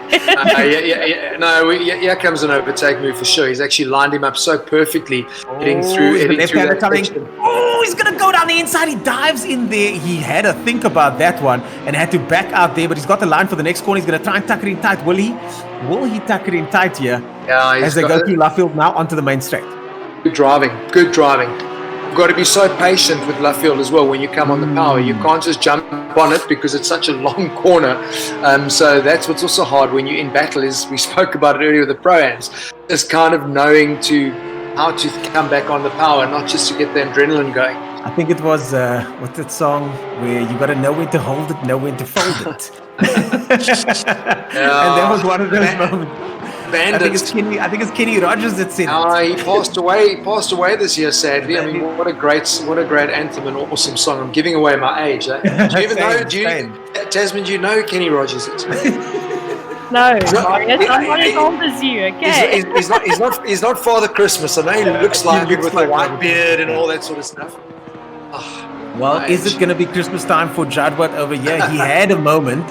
He was able to get close, but then he had to look down the inside. I think that was a moment where look at how fast he comes through this corner. Look through club. He clearly manages to gain some time there, but earlier on, that was a bit optimistic, don't you think, Marius? But that's also the problem because, you then compromise because he is running in a little bit hot. He doesn't have the good exit. And Tasman spoke about it earlier, and I mean, she can say it again. These corners that run one into the other, and sometimes you've got to sacrifice your entry speed to get the exit speed right because that's what's more important. And that's what's difficult to keep that in your mind when you're in the heat of battle like this, is to set yourself up to do that, We're having a look here now with Claessens catching up to Charles Wilkins, so another good battle for us to focus our attention on. So, good racing wherever we go. This has been a cracker race with 20 minutes down, just under 30 to go. Brilliant. Wade Claessens earlier on had a bit of a moment there. I think it was Abschmidt that he took out earlier on, and what will he do this time? Can he keep it tidy this time? He normally is quite tidy, but also one of the ATK drivers, but getting a little bit ragged earlier on into club. We just had an accident, we got an incident here. Oh, two cars touch. We're trying to figure out. That's that battle with Robert Whiting and Morgan McCall. Remember that battle was happening. Here we go. We're with them now. We lost someone. We lost someone else there though. Remember, it was the Porsche. Oh, actually, it was Parsons, I think. Or who was in that battle? There was a Porsche and the two Audis. We've lost someone there. Well, we've got Leslie Oliphant now currently in the front there. We've got two Porsches there. That's Oliphant and McCall up front, and behind that we've got Versace and Whiting. So this is now Porsche, Audi. Let's see if anything's going to change. If you remember, Morgan was actually sitting in 10th place. We had a glimpse at that battle about 3 or 4 laps back. So these Audis have fallen over themselves somehow, and Morgan's got the jump on them. So that's not good. That's not good for them. Well, the thing is, no team orders here today, so the Audis are going to be taking each other on, and that's exactly what's happening now. As Whiting has a look at Versace there. Robert had a run in, but I think he went in a little bit too hot, and he's given up. Yeah, he's given up that position again. But we've now got Idile, who won the amateur race last. Double contact. Oh, that is naughty. So, wow. That is going to be a lot for the guys to look at because Kadile was lining up an overtake and he got tapped from behind by, I think it was Heineke in the Porsche, put him into a spin. So, man, and then busy. These cars are so powerful and their tires don't seem to like touching the dirt because it looks like when the guys come off the dirt onto the tar, a lot of them spin out, even the good guys. They get a little bit excited. What we've noticed is a lot of guys are spinning each other around because I don't think you can actually see so well who's actually next to you, There's so many blind spots. No, it's very, very difficult. I mean, Taz, you even in a race car, you struggle because you've got your Hans device on and the seats that are wrapping around, so you can't really look left or right. But you get a feel for where the car is, and I think it might be a little bit more difficult, depending on what rigs they're in, if they've got wraparound screens or whatever, to kind of get a sense of where that car is. I'll tell you, the VR setup is just incredible for this game, man. If you can get it working, because with the VR, you can actually look around you. And one of the things that I found also with the VR, you notice undulations more. So if you're at the top of, let's say, the mine shaft, you can see down the mine shaft better. Guys, I just want to pick up. You see where our second place man is now running in 8th. Yeah. Oh, so Jordan's gone and made a mistake somewhere. I don't know if we can get a replay on that. He's a second place man. Yeah. Yeah. So I don't know if there was an incident between him and Jadwat. We know they were battling flipping hammer and tong. They were having a full go at each other. So I'm sure something's happened there. Maybe we can get a replay. So disappointing. And look at that, Charles Wilkin now in third position. Charles Wilkin just clawing his way back into third but position. Quaid is all over him as well. So that's another good battle for the final podium position now with 25 minutes to go. But it'll be interesting to see what happened there, because we've now got a three-way Audi battle for 7th, 8th and 9th. On board with Sherritt that was looking so quick in second position, but we're now under massive pressure from Jadwat. And now he's found himself in 8th position. He's going to be kicking himself there. He's going to be time to reboot, not the game, just to reboot his mind and get himself focused and get back to score some points. What a pity. I hope we get to see that replay, or at least see that incident later on as Sherritt makes his way through the loop now, getting chased down by Whiting and Heineke. Heineke we saw doing well last week as well, but at the moment in front, Essa, followed by Jadwat, with Charles Wilkin in third position. I think he's going to be very happy with that. After all the drama that Charles been through, to find his way in third with chasing Claessens, so far so good. I'm imagining we're going to be seeing a couple of driving incidents popping up on our screen here, because that whole little falling over each other that happened earlier, I mean, that was Bruno Cadillo, who was involved there, got tapped by Heineke, put him in a spin, knocked the car in front. I don't know if those are going to just be deemed racing incidents. Maybe they will, and let the racing just unfold. But certainly a lot of controversy. I know Jason Absmeyer is climbing his way up. He was off the board. He was right at the bottom. He's now up to 20th. But I know he'll be smarting from that incident with Claessens earlier in the race. So a lot of work for him to do as well. It's so disappointing, and just like real racing, you could be in the top 3, in the top 5, and one mistake later sees you clawing back for top 15 position, which is what we're seeing now. I'm having a look there in 14th, George Smith. I think they're teammates, him and Jason. So they'll be running very similar setups. But again, he also raced, I think he finished 4th in the amateurs last weekend. Amson is also someone that finished, I think, 3rd in the Lexus in the amateurs, so he's there. So these guys are having good showings, and that's a big jump up from amateur to pro-am. So certainly looking good. Our best is Jason Gray, who was also one of our amateur races. I think he finished 2nd last weekend. So good going in 11th place. Now, 11th position, just 5 seconds down there from 10th place Heineke, as we go in car now with Claessens, and he is sawing at the wheel there, aggressively chasing Wilkin. He's going to want to get that top 3 position. I mean, this will be a fantastic showing from the ATK team, getting a 2 and a 3 podium positions for both cars. But Wilkin is going to have something to say about that for sure as we head into Luffield now. Running into hot again. He's done that quite a few times, because look, then you really are compromised. You're on a tighter line when you've got to take this corner, which is, and we've got incidents at the bottom as well. Looks like a Lambo in a spin got tapped there. I'm sure we'll pick up on that now. Krailing in some problems. He's dropped down. You see him dropping from, now he's plummeting down to 18th. So lots of action, because there are so many close battles throughout this race. Yeah, this is evenly matched. This is like a Polo Cup race. There's battles the whole way through. Yeah, it's busy everywhere, but Wilkins is a very hard guy to get past. I don't know about on sim, but I know in real life. So Claessen's got his work cut out for him, so I think he needs to maybe bide his time a little bit. There's still 21 minutes left of this race. Save his tires. Maybe keep putting some pressure on Wilkins so that he starts wearing his tires a little bit faster. I think it's the only way he's actually going to try and get past him. Well, if you look at the gap between Wilkin and Jadwat, that's another jump, and Jadwat has shown exceptional pace. So strategically, Claessen's move would be to go for that 3rd position over the course of the next 20 minutes. He's got to, but like Tasman said, he's also got to be smart here, because he was involved in that one incident already. Not saying that race control view things in a bizarre way, but if your name keeps popping up in incidents, eventually they start looking. So he's going to have to keep his nose clean here. We've got another good battle with Morgan McCall fighting with Leslie Oliphant. So this is also another good battle. So lovely races right the way through our top 10. We've got Essa, look, our race leader, 14 seconds ahead. And that's a real picture if you want to see how to race Silverstone. Just maybe if he's got a Twitch account, go and log into that and watch him. But he is class. class on his own at the moment. Just picture perfect lines, one after the next. Oh, what was this? This is McCall versus Oliphant there. This is McCall versus Oliphant happening on screen at the moment. And we've got eyes on Morgan McCall there. I think he just overtook Oliphant, if I'm not mistaken. Maybe there's a bit of mistake coming out of Beckett's, which would have compromised him coming onto the old hanger straight. I'm thinking that's what looked like probably would have happened there. We didn't have the onboard action at the time, so it's all I can assume, because that is such a tricky complex. And we heard the guys, the drivers of the Porsche, saying this car really does get twitchy. As we saw just there with McCall, the car does seem to turn in, get settled, and then there's a little bit of extra movement, and we don't see that much with the Audis, do we? No. They look a lot more balanced. Audi's definitely a lot more balanced. You can see it through Megas and It's a lot more stable, where the Porsches seem to be fighting the car through that whole section every single lap.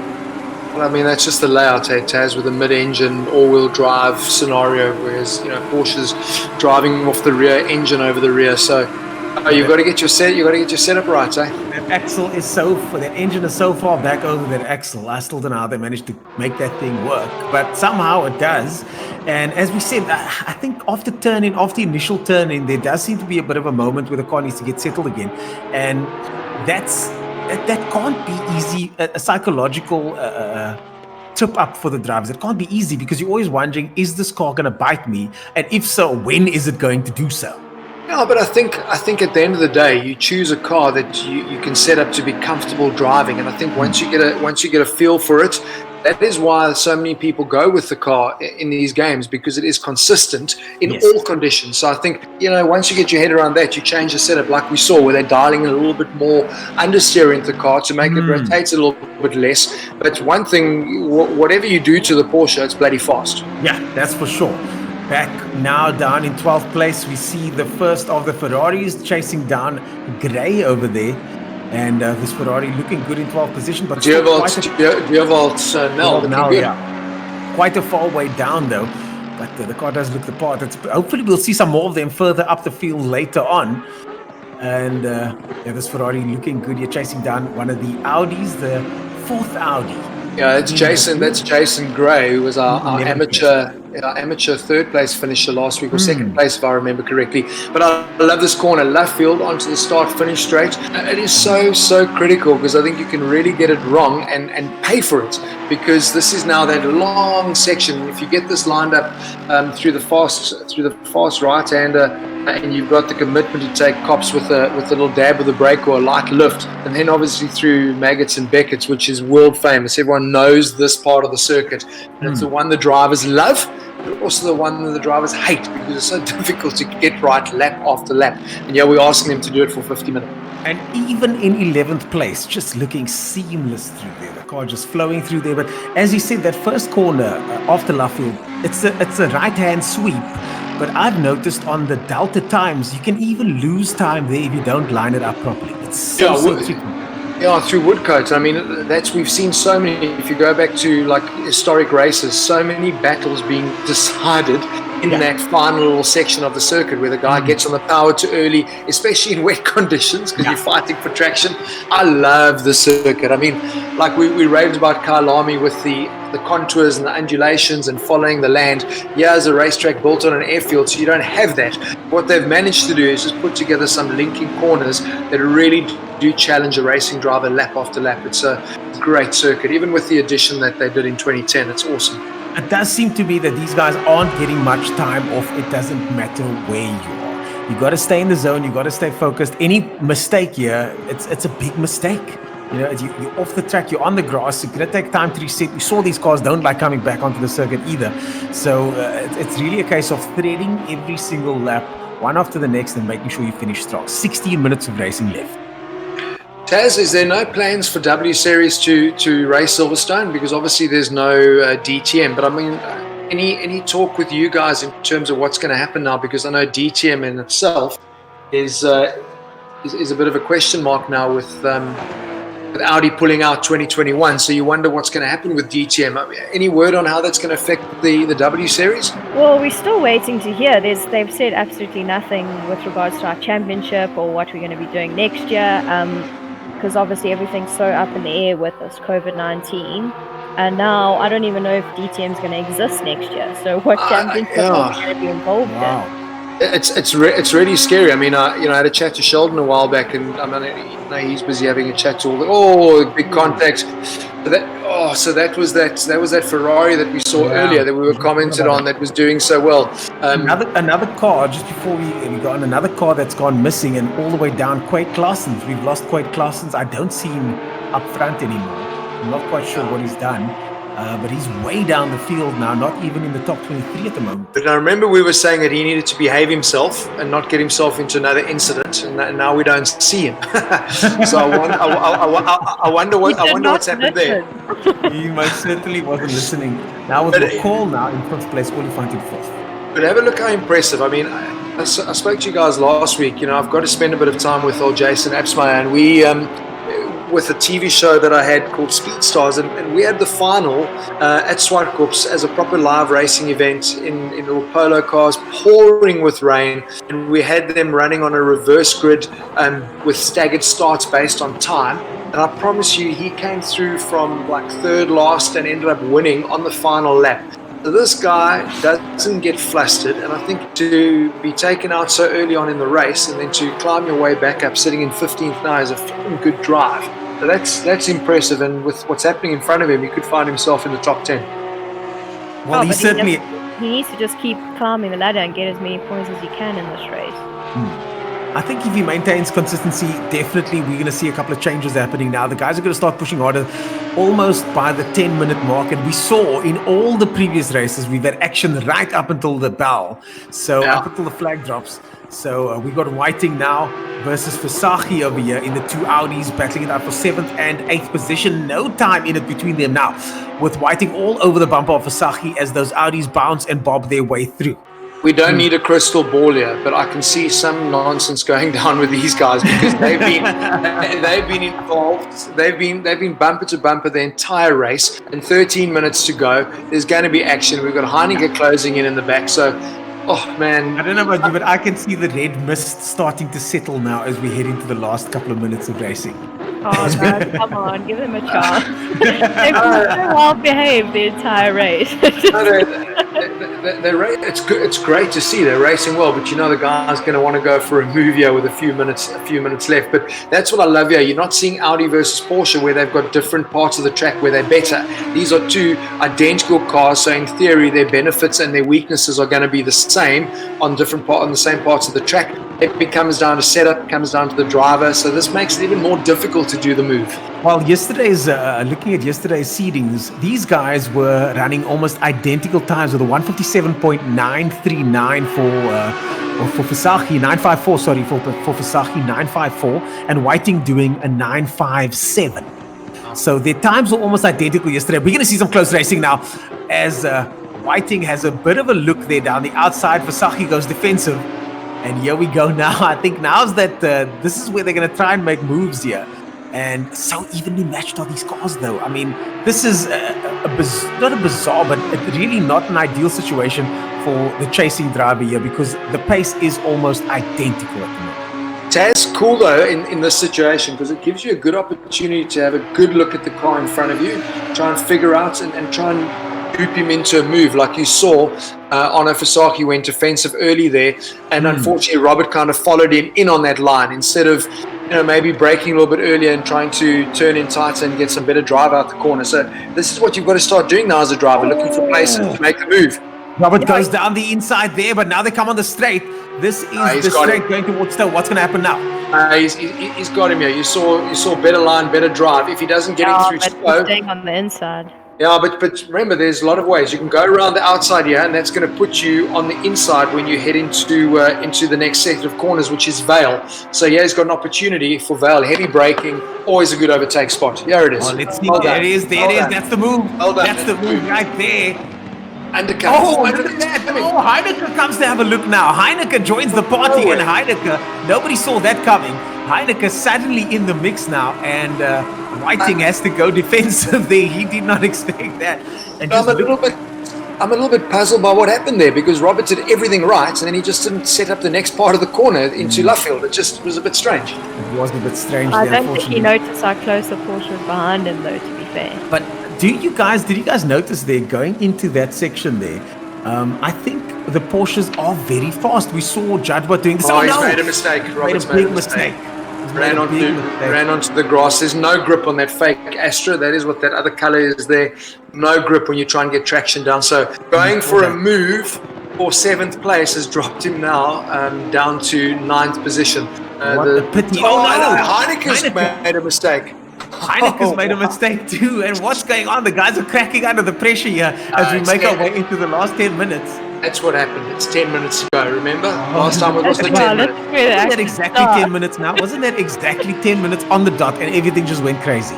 This is the twilight zone now. We spoke about it. We spoke about it earlier. Imagine, the guys are fatigued, eh? Yeah. We spoke about that mental stamina that you need now. Mental So fortitude, very, very interesting. Yeah. And a quick change of positions there. And with Fasaki looking back, going, thanks for that. Giving him a little bit of breathing space now. He's got 9.5 minutes now to make sure that he keeps this position. Can he do it with the chasing Robert Whiting now once again in the Audi? So let me do the commentator's curse here. If you remember in our previous Pro-Am race, we realized our top 3 was kind of done and dusted. Bernard King was in second, nothing was going to happen, and then he made a mistake that we didn't see. Now have a look here. Esser's got like a 20-second lead over Jadwat.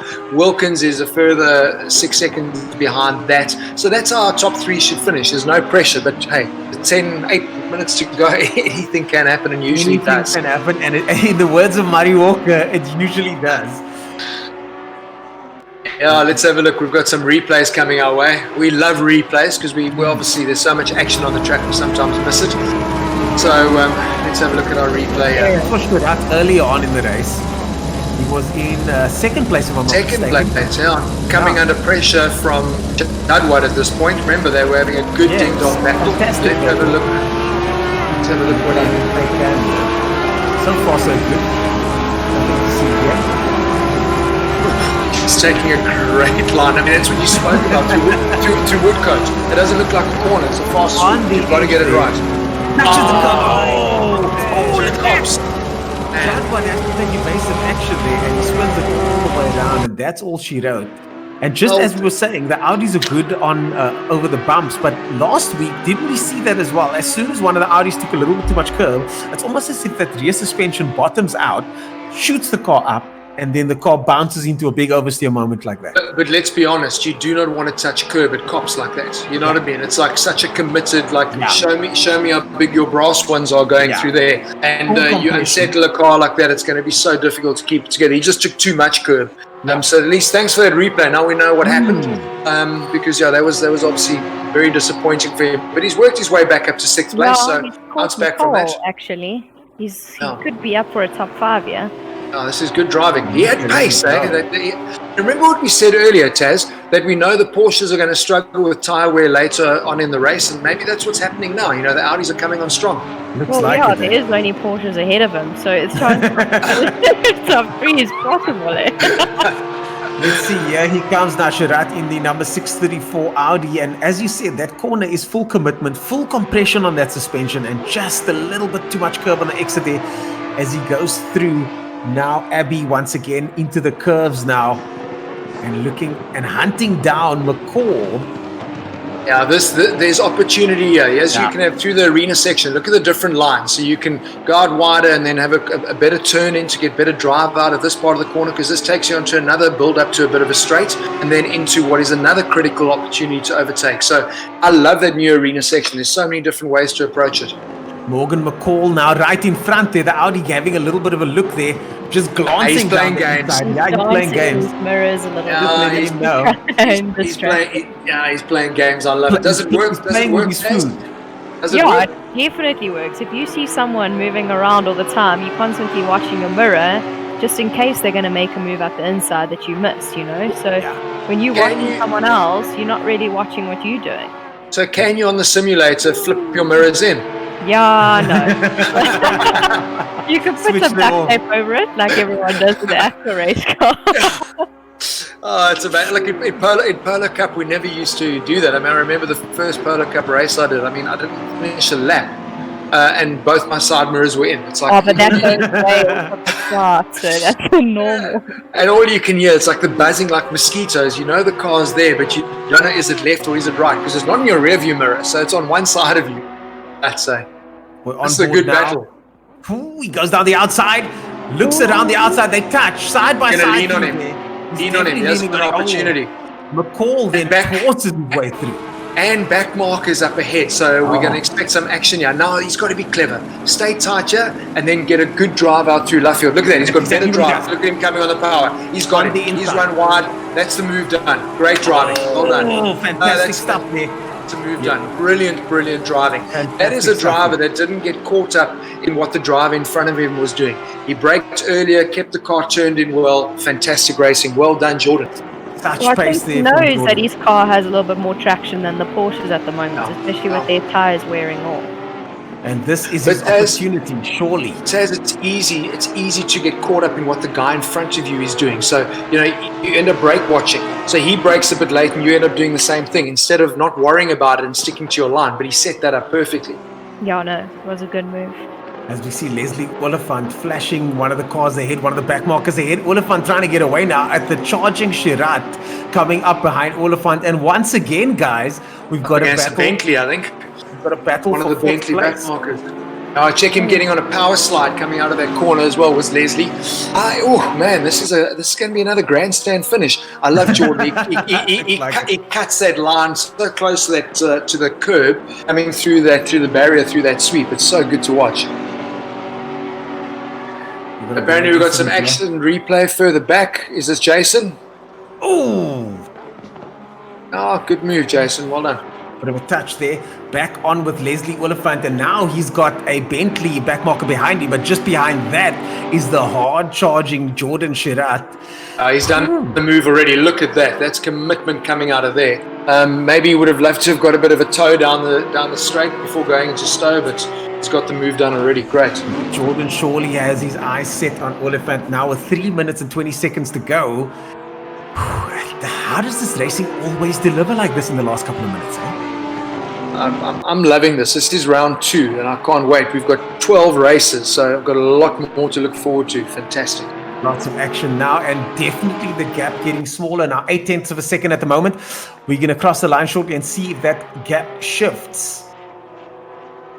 Yeah, they're going to pitch it through Abbey, which is also full commitment, and then heading into the new section. And watch the different lines now as they start lining it up when they start getting into this arena complex. There's so many good options there. Remember how good his drive was coming out of this corner. That's what set up the overtake move. So let's have a look if he can try and do something similar. Yeah. Porsche now, he managed to get back almost half a tenth there. He was on 0.8 of a second. Now he's on 0.4. So Shirat really doing the deed now. He is within distance, and just behind Shirat is McCall now, also in the mix. Yeah, he's dropped off of this battle though. I think Morgan's hoping that something happens here, because I think he just doesn't have the pace to run with these two guys. But we know Jordan is aggressive. He makes his moves known. I love that in a racing. No, I love that in a racing driver. But there's action. So Morgan's waiting for these two to trip over each other. Jordan having a look now. Yeah, playing the game again. Two cops they go. 0.2 of a second now the gap. It is nothing in it. 1 minute 50 seconds left of racing, and there is absolutely nothing in it. He's going to have a look now. Here it comes. This was exactly where he did the last move. Remember how good the Audi is through the complex, through Beckett's and Maggots through here. So good. Watch his line out of here onto hanger straight. He's going to have the drive, and he'll be right on his bumper. Yeah, fantastic. And then, of course, the right-hander up ahead. He's going to try and line it up for that right-hand up ahead. The Porsche goes defensive now. Very defensive. Look how fast the Audi is. Yeah, but it's so good. And remember, you can go around the outside here because there is enough space. So, well done. Great driving. So makes it look so easy. Oh, the Porsche comes back, though. No, but he's got the line. He's got the line for the next corner. The Porsche's on the outside there. Look at that. As McCall has a look as well. McCall now trying to catch up to Oliphant there. And Jordan Shirat gets past. McCall and Oliphant now have to battle it out. And Shirat makes his way into the distance. Wow. Can I say? He's going to be kicking himself at the end of this race because he's been really quick and he made that big mistake. Sure. I still would kind of pick him as my driver of the day. Just watching this action now, brilliant. We've got another replay coming up. Early on, we saw Quaid making a mistake. And let's see, this is Quaid and McCall looks, and Jordan looks like. And Jordan, this was earlier in the race. Yeah. Let's see Jordan down the inside now. On the grass. And Quaid just slowing down there. Yeah, What's happening wrong. there? That's Something's weird. wrong with his Oh, a big collision there. I think he just lost it there, but that was such a No, strange something accident. something's wrong with his car. Oh man. Maybe the doorbell rang and he had to answer it. I mean, that also happens. This is some racing. Listen, that's race done. We haven't even spoken about our race leader. We're looking at Morgan McCall having hopefully trying to get a last move done. But Essa, 25 laps done. I think he must be on about 22-second lead over Jadwat in second. Unbelievable racing. But my driver of the day is without a doubt Jordan Sherritt. I mean, mixing it up with the Porsches, top placed Audi in fourth. What could have been, he was in second. There's our leader. Nearly wrapping things up. Checkered flag waiting for him. Back-to-back victories. Lapping his teammate there, unbelievable. Back-to-back victories, brilliant. Yeah. No, he has been in a class of his own and separating himself from the pack. The rest of the pack left to fight it out. As Bashir Jadwat takes up second place. Charles Wilkins going to be very happy with that third place. So far, comfortably in third place. Jordan Sherritt, as you said, the man of the moment. A fantastic drive from him, bar one little mistake. And Leslie Oliphant in fifth place. What a race so far. Do you think Essa would share his setups with us? I think so. I know some information about some drivers and their setups and where they got their setups from, but I'm not going to share that because it was private, in confidence. So the guys you might as well just tell us now. Don't worry, I won't tell anyone. I won't tell anyone. the guys are calling on Top Oaks to help them with setups, and I think that I love because it tells you how seriously these guys are taking this Pro Series 2020, and rightly so, man. This is the battle for the best sim racers in South Africa, and at the moment, Zaire Essa is in a class of his own. But there are 10 more rounds to come, and I think the competition is getting closer. And it's when you've got a target on your back, you can feel that pressure. But well done to Bashir Jadwat as well. Great drive into second place. And Charles Wilkin, welcome to the Pro Series, bud. Doing what he does on the racetrack, on the sim track now as well. So good third position. Awesome. Unbelievable. Across the line goes Charles Wilkin. Jordan Sherritt there takes up fourth position in the Audi, the first of the Audis. He's going to be happy with that. McCall and Oliphant bring up fifth and sixth, very close to each other. They're right behind each other. Well done to McCall. Leslie held off on that. And Whiting got past Versace. Remember, Robert Whiting was behind Arno Versace. He got past him, so he got seventh position. And Versace ate another two Audis. And then Heineke. And just outside our top 10, we've got Bruno Cadile in the Merc, who won amateurs last week at Kyalami, and Julian Familiaris in the other Merc. So this is the Sav Speed car. This is the team Sav Speed car. So that's a bit strange choice for them. Yeah. Sav Speed Racing.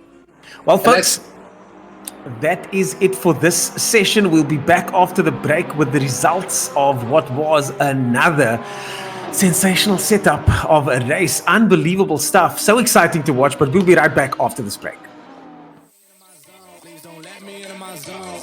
Let me into my zone. Let me into my zone. Let me into my zone. Please don't let me in.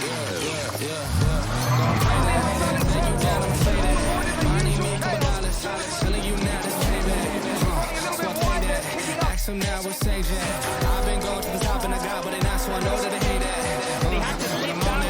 All these lanes gonna zone out, and all these lanes gonna tell you what I did, and they twisting their words till I fall out. But I know that, so I keep what I'm doing cause I own that. And I stay in the lab and I kill everything, but I don't ever move from a Kodak. So finally back in my home. I'm working like so much, that's why I had me a drum.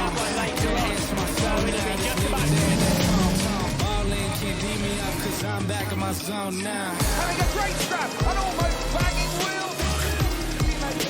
Cause I'm back in my zone now. Don't get greedy now, mate. Let's go. Settle down.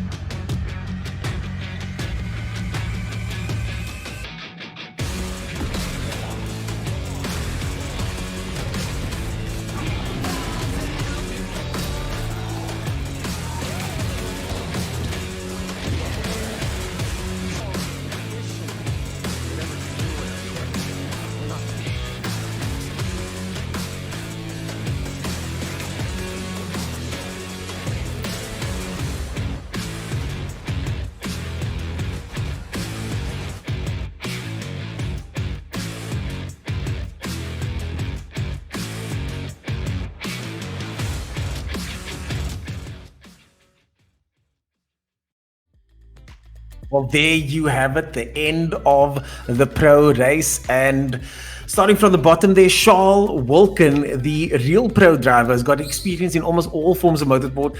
Tasman, you raced against him. Surely he must be happy with that position and that finish, and what a drive from him as well. I'm pretty impressed. He seems to be able to drive everything he could do.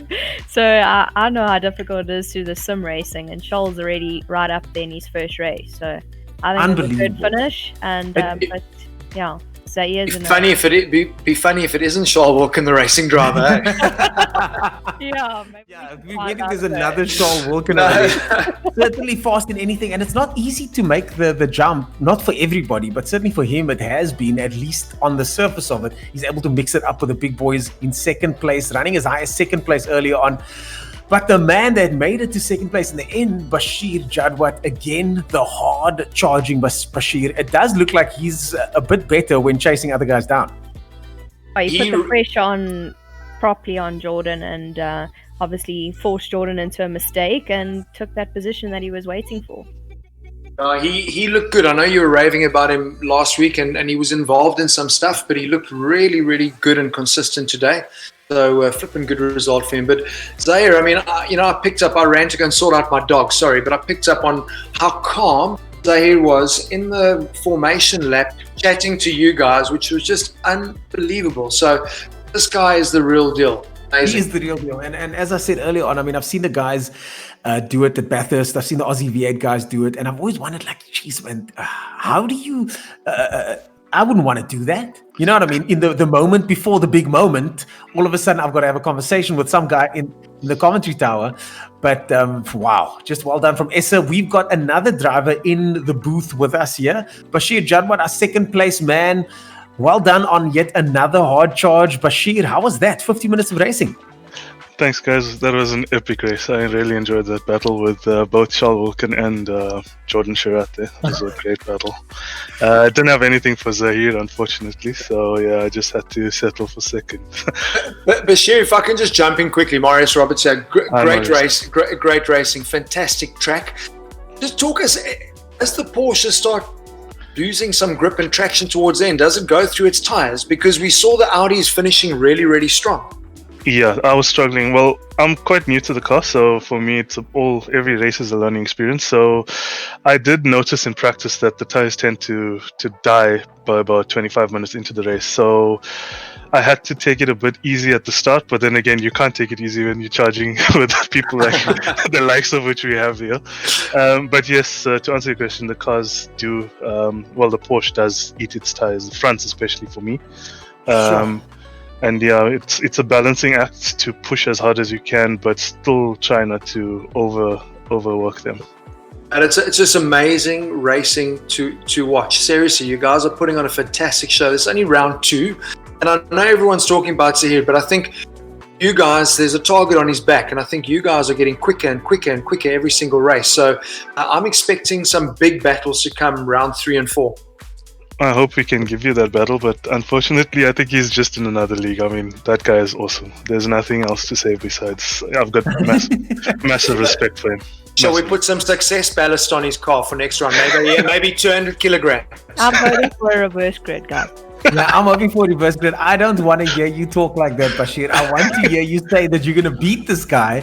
And I'm going to try. You can bet I'm going to try, but that's right. You have to be realistic. And I think he's a very talented driver. So for me, as someone who's doing it as a hobby and giving it everything I can, I have to respect what he's been able to pull off. No, for sure. Yeah, it's just respect that I've got for him. A lot of respect shown there between the top 2 guys. Marius, you want to add something there? No, just respect for you, Bashir. I mean, it's like this is what we love. You put on a great race, dealt with a lot of pressure, and a solid second is fantastic. So well done. Good racing. Thanks. Yeah, I'm quite happy with the results. So thanks, guys. Bashir, it does seem to me that you like to set your sights on someone and chase them down. You've done it a few times now over the last 2 rounds. Is that where you perform at your best, where you've kind of got someone in front of you and you get to chase them down? No, I'm actually better up in front, but I'm struggling with my qualifying with this car. So I'm qualifying mid pack. It's a bit more difficult that way, I feel, because once I lost Sharat, I had to find all my braking markers again. So it took me like 2 or 3 laps to find that again. So I prefer open air. Did you change? Obviously, you're changing setup between qualifying. You're making the car a little bit more twitchy and more aggressive, and then going for a harder setup for the race. Yeah. So I've got a quali setup which is pretty soft, and then I stiffened it up a tad just for the race. But my main aim for the race was to get the front tires to last. In practice, I was basically killing the tires within 25 minutes. So up until practice, in fact, I was still making changes to my race setup. So, yeah. That's the real problem, and a lot of pressure going into this race, knowing that you can only make it halfway through before the tires give up. Yeah. And then the other guys, it's really all about getting that setup right and making sure the car lasts and performs the entire time, isn't it? Absolutely. I mean, I think outright pace in a race, 50-minute race especially, is not all important. But if you can do that pace lap after lap, that makes a bigger difference. So. Just one final thought before we wrap up. You've got a bit of a break now before round 3 at Zandvoort. A tricky track to get right. So you've got some practicing to come over the next 2 weeks. Yeah, a lot of practicing to come to get used to this car. So yeah, a lot of time. So it's maybe a good idea to take some time off and practice over the next 2 weeks, isn't it right, Mr. Jadwat? For sure. There'll be a lot of practice being done this next 2 weeks. Man. Sure. Well, we've got another interview lined up now, just waiting for that person to join. Yep. There we go. We got Jordan Sherat here in the commentary booth with us. Marius, you say this is your driver of the day. Jordan Sherat, welcome. 100% Jordan. Legendary drive, but you must be kicking yourself for what was a small mistake, but a costly one. Yeah, it's just one of those things. But luckily I managed to keep it together. It didn't hit the wall, so I didn't get any damage, and then just started coming through the field slowly but surely. It's too much curb going through. It's so tricky, that corner. I mean, it's full commitment. You've got to take a bit of curb. It looked like you just took a little bit too much. Yeah, for some reason my game was sort of glitching. It almost froze. So I think as it froze, I must have turned in too much, and then it obviously hit the curb a little bit. So, yeah, but I mean, congrats to Zahir. This Porsche is a bit too fast. I mean, the Porsches are very fast at this track, so I was actually just trying to keep it as close as I can to him. As towards the end, the Audi normally comes back. So it doesn't look that way. It doesn't look that way. So we said, chatting with Bashir now, I mean, they struggle with the Porsche with getting the tires to last. And we did see that. I mean, all the Audis were really racy with maybe 10 minutes to go. Seems to be obviously way better balanced and easier on the tires. Yes, exactly. I mean, but once again, congrats to Zahir. He was untouchable. He's hopefully the next time I can give him a go. Perhaps Jordan, Speaking of the next time, do you think the Audi's going to come together at Zandvoort at the next track? I think it's better at Zandvoort. I'm not too sure. I think it's more evenly matched. But in terms of perhaps Spa, the Audi's very good. So maybe when it comes to the fast tracks, that's where the Audi's going to actually thrive. Well, we look forward to that, Jordan, and we'll see you then. We're going to chat to Essa next, who's going to be joining us also in the booth. What a cool system that we get to talk to the drivers straight afterwards. That is Mr. Essa just joined us. Now, Zahir, you ran away with it again today. How was that? What happened? Well, we weren't watching you, truth be told. We were watching the rest of the racing. You just ran away. It's more like what didn't happen. I think I got I told you about the tire wear story and things like that. So I was just trying to get to a point where I was just managing my own race, managing the tires, because I knew at the end it would be quite a big story. And then I think the guys behind me started fighting. I'm not sure what happened because I pulled quite a gap. And then from there, it was just doing my own race, I guess. Oh, watch the feedback, because there was some amazing racing, and that's exactly they were falling over each other, lots of chaos, and that's all you ever want. For you, that qualifying and getting a clean start is critical, and you absolutely Nailed it. I was busy, dealing with my dogs while we were in car chatting to you. And I was just amazed at how calm and composed you are. You've got a car that you've got to set up, get temperature into brakes and into tires. Dude, well done with that level of composure. Amazing. Thanks. I guess that's, you've driven in real life racing as well. And it just comes with the territory that you're dealing with 100 different distractions and you have to keep your foot flat on the pedal, you know what I mean? So well, you definitely do seem to be able to zone out nicely and go to that magical place that all race car drivers want to go to, where you can knock out 25 laps without incident. And that, again, if we look at the championship points here, you get another full what's the word I'm looking for? Full consignment of points. Yeah. Yes, full complement of points. 45 points for today. Well done once again. Yeah, thanks. As I said, I think I got a bit lucky at the start that I could just get away. And because as a tire, the rear tires, it was like driving on eggshells at the end. So I'm glad no one was, putting pressure on me behind. Just before we say goodbye to you, I mean, Zandvoort is a really technical track. What's your feeling in terms of the Porsche's strength at a circuit like that? Is it going to work for you? Just looking at the layout, you're really going to, I think, look after tires is going to be a real issue there too. I haven't driven Zandvoort on ACC yet, but it's quite a tight, twisty track, so those suit the Porsche. So I'm looking forward to it. Well, folks, that's it from us for this round. Next round will be Zandvoort. Guys, can you believe it? Another round is done and dusted and in the bag. Whew, the racing is exciting and it's staying exciting. It's great to see this action all the way through the grid, except for Essa making our lives easy as to who the winner's going to be. Other than that, lots of action. Plus, the chasing guys, second, third, and fourth, now showing a bit more pace, which means they can hopefully give him a run for his money next week. What are you guys thinking so far?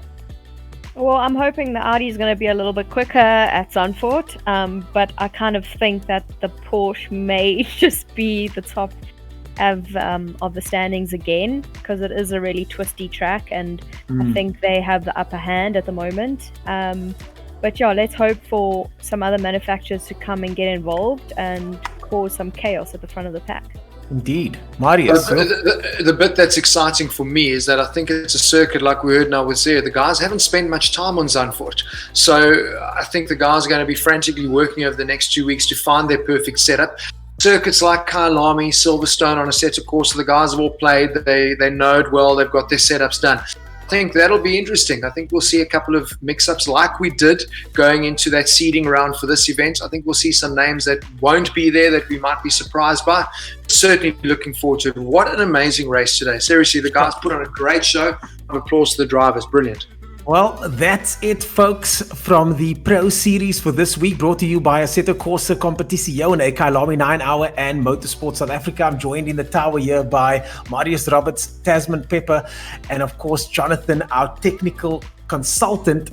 What a weekend of racing it has been. We'll see you guys at the next round, Zandvoort, on the 31st of May. That's round 3 for the Zandvoort race. We'll see you guys then.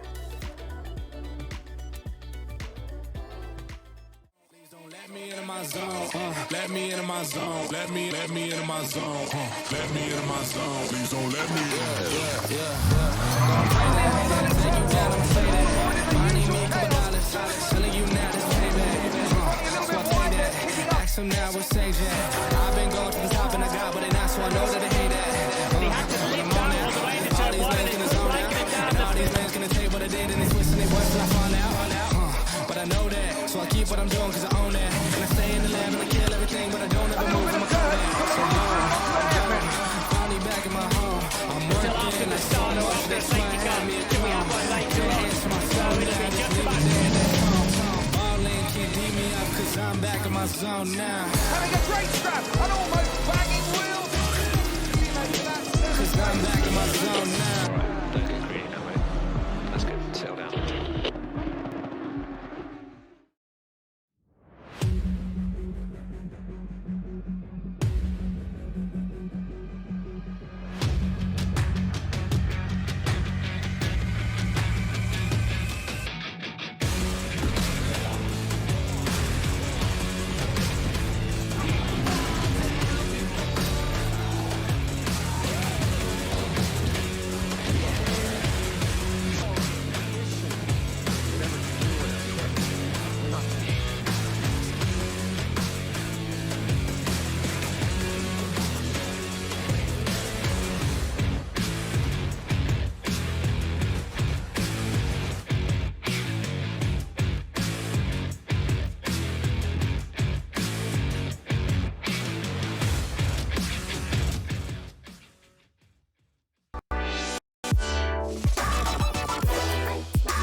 Yeah.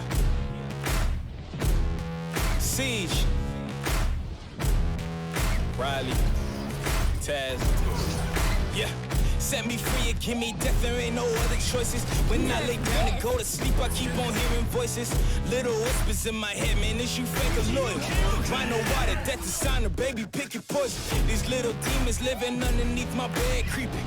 Know the real monster lives above them all, sleeping. That subtle breathing in your closet every single evening. Thought you never see me again, looks can be deceiving. When they hear the sound of the drum, they'll be saying, oh Lord, here they come. Yeah, here we come. We take play seriously. That's why ATK chooses Omen by HP and Windows 10. Here we come.